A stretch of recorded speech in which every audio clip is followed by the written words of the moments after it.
gāja 20 km no saimnieka, un viņi saprata, ka viņa var rastu apturēt tikai iegriezot ar galvu krūmos. Nekas, dārgie draugi, nav mainījies, ja rasta iet ātrumā. Viņu var apturēt tikai iegriežot ar galvu krūmos.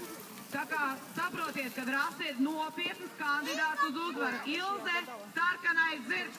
Jā, sarkanā cepure. Mārcis un Pandora.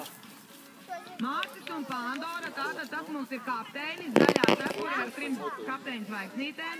Pandora ir Baltkrieviete. Pandora ir ļoti īsti aprēķi. Ja Pandoru izdodās pamodināt, jūs zināt, kas ir Pandoras lācis, ja?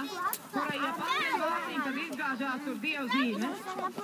Ja Pandoru izdodās pamodināt, tad viņā pamostās pats nelabais un viņu neapturēs nekas. Tā kā Pandora ar kapteini Mārci zaļais zirgs. Liekam uz nelabo. Līna ar rudo guntu. Oranžais zirgs. Kā Līna teica, tas viņai vienkārši ir mīļākais no visiem zirgiem šajā stallī.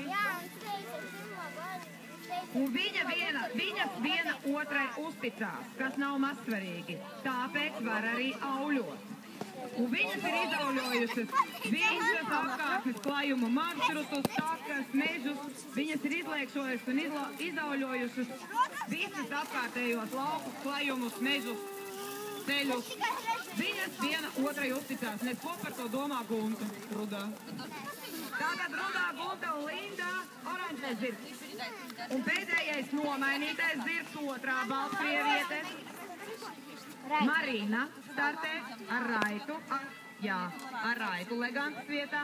Jā, Leganta raitu tikko pakratīja galdiņu. Un ar Baltkrievietēm vispār ir tā. Viņām ir karstas asinis. Viņas ir ātri dzīvnieki.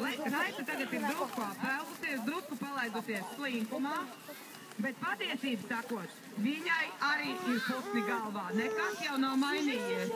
Viņai tāpat kā Marina ir diezgan ātras dabas, emocionāli tāda spridzeklis, un nekādas nav garantijas, kad arī Raita nepienāks pirmā. Tā domā Marina.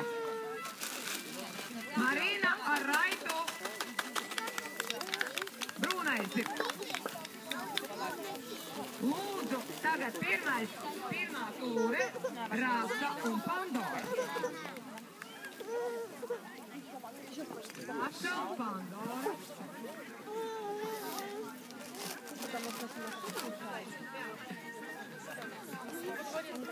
Tagad gan, dārgie draugi, paejam no ceļa, jo zirgi sāks no kalna pakājas un pilnā ātrumā dosies līdz